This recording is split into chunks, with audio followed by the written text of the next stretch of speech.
सपना गैडलिंग ने लिखा है, प्रणाम अनंत श्री। मेरी दोनों बेटियां हैं, इसलिए मेरे हस्बैंड हम तीनों से नफरत करते हैं, इसलिए मेरी बेटियां बहुत डिस्टर्ब रहती हैं।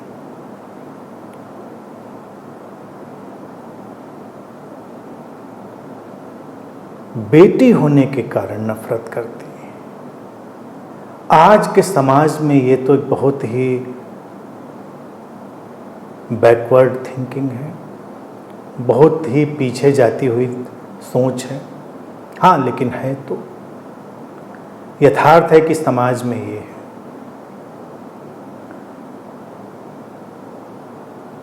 इसमें डिस्टर्ब होना बनता है, हो सकता है परिस्थितियां ऐसी हों, विकट बन जाती हों, लेकिन सामने वाले की सोच पर हम थोड़ा सा तरस खा सकते हैं और अपने जीवन को सर्वोत्तम बनाने की कोशिश कर सकते हैं। आज के इस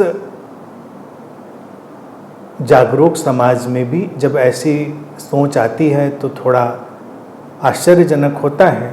हालांकि मैं जानता हूं कि बहुतायत में ऐसी सोच है, लेकिन फिर भी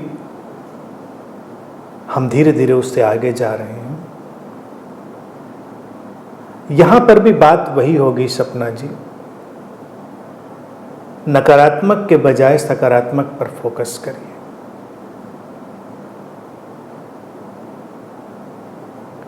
किसी की नफरत पर ध्यान देने के बजाय अपने जीवन को समृद्ध बनाने पर ध्यान दीजिए।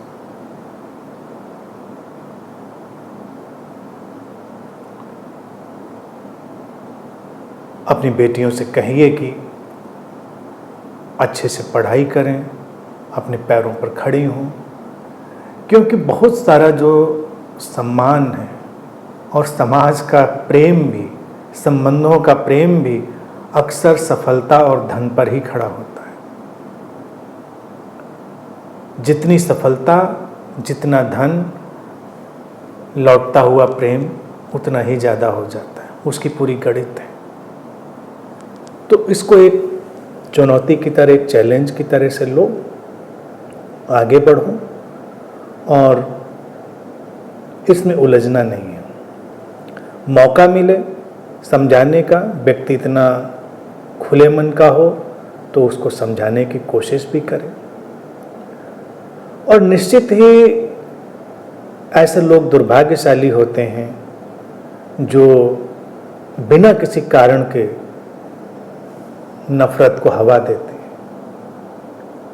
जीवन में आए हुए संबंध तो एक वरदान की तरह, और बेटियां भी वरदान होती हैं। मैं हमेशा डिफ्रेंशिएट नहीं करता, मैं कहूँ बेटियां वरदान होती तो मैं कहूँ बेटे वरदान नहीं होते। दोनों वरदान है, दोनों अस्तित्व का उपहार है, दोनों की अपनी विशिष्टताएं हैं, अपना अनूठापन है।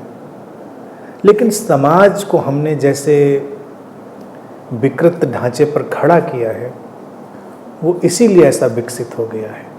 और ये इसलिए विकसित हो गया है, इसीलिए मैं इस चीज़ को बार बार दोहराता हूँ। इससे लड़ाई लड़ना है, अगर इससे आगे जाना है और पूरे समाज को सामूहिक रूप से आगे जाना है, तो आर्थिक समृद्धि लानी ही पड़ेगी।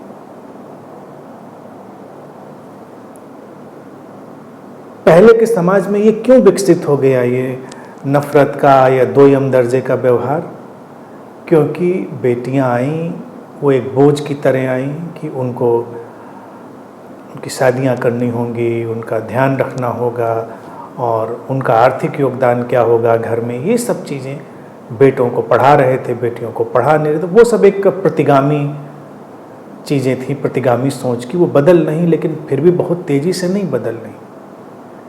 मूल बात है, धन को, आर्थिक स्थिति को कभी भी इनकार नहीं करना है। जब तक स्त्रियों को ये बात समझ में नहीं आएगी, तब तक ये व्यवहार चलेगा। तो कोई भी तरीका हो, किसी भी तरह से हो, अपने आर्थिक पक्ष को सशक्त करिए। और जब तुम्हारा आर्थिक पक्ष सशक्त होता है तो लोगों की जो तथाकथित नफरतें हैं वो सब धीमी पड़ जाती हैं। तो स्त्रियों को इस नए समय में, नए समाज में अपनी प्रतिभा को विकसित करना है और अपने आर्थिक पक्ष को भी विकसित करना है। कैसे करना है, इस सब पर विचार करना है और आगे बढ़ना है।